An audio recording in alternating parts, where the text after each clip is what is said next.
Hello. There you go. Better. Thank you. You posed journalism as a business, and I just want to throw in a different angle, more as a responsibility.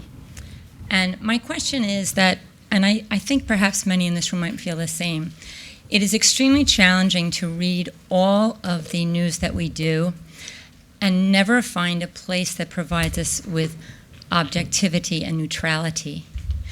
And anytime I can read any article without knowing who produced the article, but you'll read in the context and you'll feel the toxins come in the vocabulary that's used and the slant that is projected. So my question is, how can we change this narrative? It would allow the people of the United States and elsewhere to almost have a sigh of relief to be able to go and read something that is information without it being an editorial or a commentary. And not that I don't value editorials and commentaries, but I am desperately searching to just read factual information. I have to interrupt because we've been talking about headlines. Here's the headline from Jerusalem Post. It's evil. Pollsters say exit poll surprising and unexpected. Isn't that amazing? Oh my God, kill me. Surprising and unexpected. Yeah. All right. So, I mean, I'm just... Well, that means that they know something. We don't know what it means. I mean, first of all, I don't think... I actually don't... I can really give you a think we reading talked of what about- it means. When you add up the high turnout and the unexpected, if most people expected the deadlock before the election, so unexpected means that it's getting closer to breaking the deadlock, which is huge news. All right. I mean, I guess I would just first start to say that I don't actually think any of us really were talking about journalism as a business. In fact, we were talking about it as a public service and as a pillar of democracy. Yes. And so I certainly agree with you that we have a real obligation to provide information, independent information, nuanced, complex information. And I think, you know, what David said about the person who came to call and said, if everybody's mad at you, you're doing something right. I heard a lot about that too when I first started covering Israel when I was the Jerusalem bureau chief, and I very quickly decided that was really not okay. Too easy. Too easy, exactly. But I also decided that it had. Make sure your mic's on. Oh, sorry, it's not on. It's not on. I just turned it back on. I thought he came to explain the headline. I thought he was gonna take JPost. me out. I was like, whoa! Like I didn't even say anything controversial yet. And what I came to understand, and you're not gonna like this answer, but that's okay. What I came to understand is that it really had nothing to do with me. These people weren't mad at me about the work I was producing, and they weren't mad at the work I was producing. They were really mad at the situation, and they were mad that the thing didn't reflect their bias. And one of the ways you can tell if this is happening to you, and I think the it's very interesting. The Israel-Palestine conflict is it's not a normal policy question. It's an issue that is deeply ingrained in our own understanding of who we are. So our views on this, and even on like who should be Prime Minister of Israel, our views are connected to our identity in a way that I used to think was totally unique. I left for Jerusalem in April of 2012, and when I got there, I found that it was radically different than anything I'd done in 20 years as a professional journalist. I'd covered a political campaign, a presidential campaign, I'd covered immigration politics, I'd covered the fight over intelligent design, I'd covered abortion politics, and I thought, this is unlike anything I've ever seen before. People don't agree on axiomatic facts. People are reading sources that are totally polarized, and they are also making a business of attacking the journalism and the journalists in a way I've never seen before. This is crazy. And then I came back on January 2nd, 2016, and now all of those things are true about everything.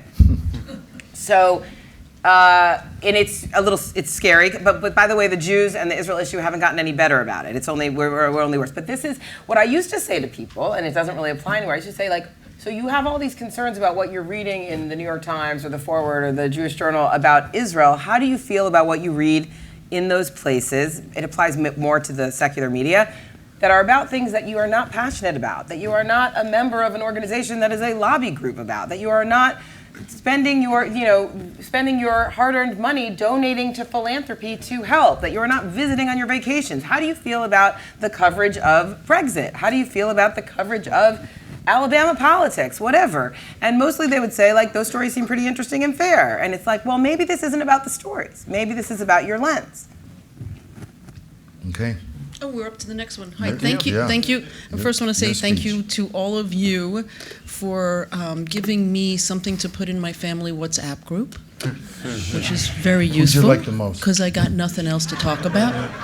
I will go there in a moment. And I'd say thank you to David Afun for including my husband in your Algemeiner 100 fun group. Very good. And my question, and I also want to thank Jody for earlier giving readers credit. And I really thought that's what you did, as opposed to saying that we're not educated or thinking when we read. Also, I'm going to ask you a question.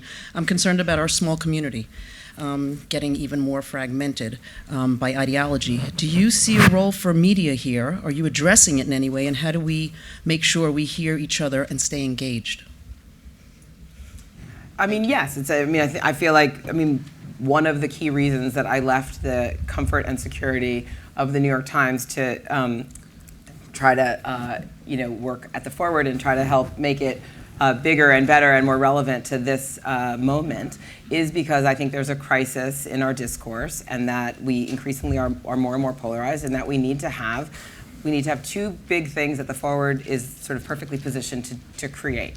One is we need to have a vibrant and broad opinion section, which Batya Ungar-Sargon has been leading for the last 2 years and is getting better every day, that covers the broad spectrum of our community and uses civil discourse and respectful argument and fact-based argument as its parameters. And that other than those parameters, everybody is welcome to engage, to sort of contribute, and to then hopefully engage with people who really disagree with them. We are working on ways to capitalize on the content that we already have to draw people across the spectrum more and to use more from readers in shaping the report, both news and opinion. And on the news side, it's really about creating serious, thoughtful, deep, nuanced, reported pieces that will, again, no matter where you come from on the spectrum, illuminate complex ideas. So it's both having this kind of very big tent approach that is defined as whose principle is civil discourse on the issues that divide us.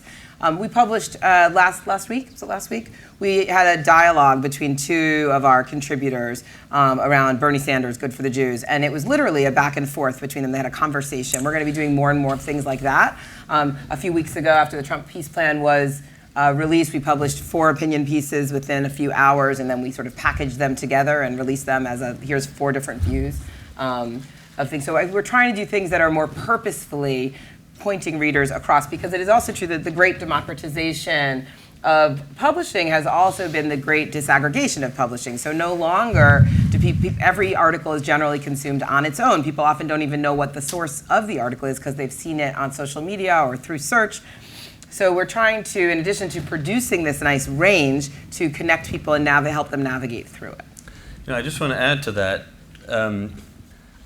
just to challenge even the premise for a second. It's true that when you get down to the details, there's obviously a lot of divergent views within the community. But there's also, at least in our experience, a great deal of consensus on big picture issues. So for example, within the Jewish community, there's concern over anti-Semitism in Europe and the United States. There's concern over the way Israel is treated in the United Nations on the right and the left. There's concern over the role of Iran, Iranian expansionism. There might be different ideas about exactly how to approach it. But this is sort of a big picture item that a lot of people agree on. There's concern over, Palestinian payments to terrorists, for example, which, the left and right, there can be disagreements about how to approach it, but this is a big picture item that a lot of people are concerned about. There's a rise over the concern of, ultranationalism in countries around the world, and there's rise over the concern of terrorism, whether it's the bombing of the Jewish Center in Argentina and the investigation into that, or vulnerable Jewish communities across the Middle East. So consensus is boring. I mean, consensus does not make journalism. Consensus is like the stuff of kumbaya. Like the point is, I think, not there's a level of detail in terms of how issues are addressed. Right, but so those are the issues we should cover. We should dig into what's going on with anti-Semitism because everybody's concerned about it. But that doesn't mean reflect consensus. Hold on, let me jump in. No, I think the important thing over here is it's a mouthwash. Yes, there's definitely a lot of work to be done, in terms of presenting the nuances of the various different opinions. But to come along and say, how do we deal with this terrible fracture? We're more fractured than ever before. It's true, there's a lot of healthy disagreement and debate, but there's also a great deal of unity, and there are big issues that we can really get behind together. Let me tell you something, story, okay, with your predecessor, Jane Eisner. Okay, I don't know if you were aware of this. When there was a shooting at the Jewish synagogue in Pittsburgh, okay, Jane and I together, okay, who traditionally have occupied different spaces of the political spectrum, came together and said, something, this is a moment for unity. This is something where this is the greatest attack against the Jewish community in America ever. There are times where we've got to work on something together. And the attack happened on Shabbat, Saturday. By Wednesday that day, every single major Jewish publication, including the Jewish-Journal, in the United States, there were 24 different editors who signed on to a joint editorial on behalf of the entire community. And the feedback that we got, was incredible. I'm talking about ambassadors and leaders who approached us and said, at a time of such trouble and tragedy for the community, this was the most high-profile, unified response of the community, and that was so significant. It was a moment of healing, and it was a moment of unity. So while we debate the issues, it's also good for us to come together from time to time and remember there are stuff that we really agree on and we want to combat together. Let's put consensus aside for a second, right? Because I read the New York Times every day. 80% of the New York Times, the stuff I love, has nothing to do with politics. And I think we've allowed politics to define our consciousness, right? And to dominate our conversation. And the stuff I read in the New York Times, the most amazing reporting, the most stories on everything, stories on music, on culture. And I ask myself, why can't Jewish journalism be the same way? Why does everything have to come down to whether you voted for Trump or not, whether I agree or disagree? Sure, we can do that. But whoever decided that opinion and blah, blah, blah should define the whole Jewish buffet? So to answer the question of the lady, when you're asking about the whole division in the Jewish world, and to touch on what you're saying, why can't we get into poetry and love and music and philosophy? Whoever decided that that's not part of Jewish journalism, and we do tons of that at the Jewish Journal. And I got to tell you, it's like you don't know if it's left or right. We get them all confused. But it's everything, and we need to have more of that everythingness in Jewish journalism, and that's my Sephardic 2 cents. This young man has been waiting so patiently. Oh yeah. Unfortunately, this is going to be the last question because we're out of time. So I apologize. Okay. So for Mr. Sousa, have you read the Tablet magazine? I love Tablet. Yeah, so Yeah. there we go. Also, I just want to say that, of all the stuff that I've gone to for this AIPAC, it's not been a lot, but this has definitely been the thing that has made me ask the most questions, so thank you for that. Actually being more informative than just someone saying, these are the facts about Gaza, these are the facts about this new technology or whatever. And I think along that line, what you're mostly trying to present is that, opinion, talking about a person's thoughts on an issue, is usually more engaging to the reader. It's usually what journalism is about. You can share the facts, but the consensus of facts is put off to the side, and what's more important is sharing people's thoughts and sharing a Commentary, discourse. insights. Commentary, yeah. So along that line, I'm going to go back to something that you said at the very beginning about advocacy and axioms in journalism.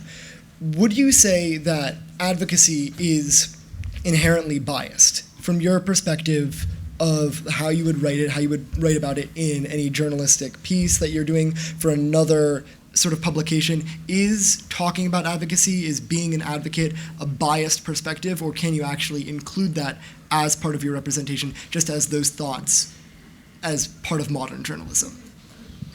advocacy is only biased. That's what advocacy is. If you work for an organization like Stand With Us and you write a piece for their website, yeah, No, that's what you mean by advocacy? No, as a pluralist journalist, when you're addressing like a person that's talking about an issue, is their perspective more important than the facts that they bring to the debate? Somebody take it, 'cause I'm not sure. Well, I think I want to parse it a little bit with you. So there's advocacy, as like all of you are advocates who are members of AIPAC and who have come here to be part of an advocacy conference. You're advocating on behalf of Israel and of this lobby agenda. You're going to go up to the Hill tomorrow and advocate. You are activists or advocates. And then there's a sort of genre of journalism that's called advocacy journalism, which is basically, using journalistic tools of reporting and writing and publishing, et cetera, to advance a particular position, right? So, and I think, and certainly we, both as actual advocates and as advocacy journalists, people employ facts as well as arguments. Now, bias is a word that implies kind of an unthinking kind of adherence to a particular point of view regardless of facts, right? So I think that that's probably a problematic word to try to apply to a very large group of universe of people, of advocates. The reason I think that I would say that, and then there's two interesting questions here of like, so is an advocacy journalist inherently biased? And is an advocate an inherently biased reader of mainstream or independent journalism? Those are sort of the two things I think are coming out of your question. If I can help you with it. So my test for kind of bias in journalism, and it might be if you're an avowedly advocacy source or if you're not, is if when you set out to do a story, you kind of look for a story that confirms what you already think, as opposed to exploring a topic and trying to figure out what the truth is. So that's the test, and you can apply it to any piece of journalism or to your own self as you're making an inquiry. Lots of people set out to say, I'm going to do a story about this to show this thing that I already think, and that's coming at something with bias. I'm going to explore this thing, except I'm doing it in order to prove that this thing I already know is true or right or the best argument.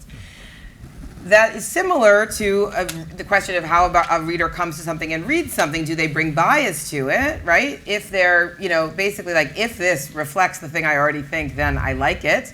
And if it doesn't, I don't. That's coming at it with bias. If you come at it to say, as David described that, the article that my colleague and successor and friend David Helpfinger and Isabel Kirshner did in yesterday's or today's Times, who knows when it was published. Anyway, very deeply reported about traffic, hospitals, education, et cetera. I really commend it all to you. Commend it to all of you. Like, if you come at that with the perspective of like, basically, almost the only acceptable way to read that is like, wow, I didn't know that. Exactly. I mean, there's no reader of that article who knew all that stuff, really. I mean, it's like really deep, really broad, it's really smart, and it's like, wow, that's really interesting. And then you can say, oh, well, this thing that I know a lot about, maybe I could, but it's like, or do you come at it with like, oh no, this is bad for Israel, I hate the New York Times. And that's what a lot of people did. So that's bias, okay? So yes, you can be an advocate but if you want to be an advocate who's unbiased, you have to be willing to have your actual fundamental positions changed based on something that you learn, okay? And you don't have to do that. You're welcome to go be an advocate, but the definition of bias is basically being unwilling to change your position regardless of what you find out, regardless of the truth that's revealed, or uninterested in considering things that might push your position. And it's perfectly reasonable for an advocate to feel that way. I don't want to change my position. I know that I think this thing and I want to devote my energy to arguing and persuading people that I'm right. I'm an advocate. Me, I'm a journalist. I want to figure out what the truth is. I just want to find out more and more different people's perspectives and try to understand how they fit together and who seems to be getting most traction with the public. That's what I'm interested in. I think one of the most disturbing things in journalism the past 3 years has been dealing with the animosity towards Trump. And even the New York Times admitted it when you had your ombudsman, I forget her name, that some of the reporters would be tweeting kind of anti-Trump things, and it sort of violated the red line that we expect, and it's just the nature of the beast right now. is that we know that a lot of the reporting is kind of, a lot of reporters are not for Trump.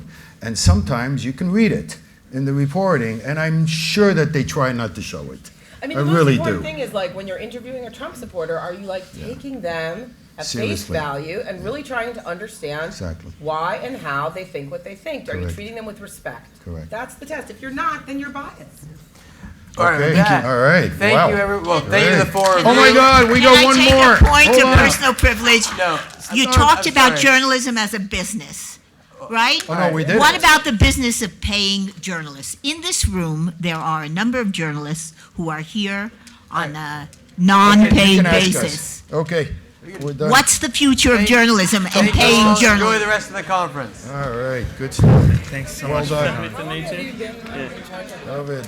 Yeah. Omri. 10 years now, but it's what Love it you, is man. today is very Good to different. stop Good to together. see you. Yeah. What's Yeah, Jody, been quite involved. great. Yeah, keep it up. Thank you keep very it up. much. Fantastic. Good to meet you. You ever in LA? Oh yes, you need it? Yeah, you know,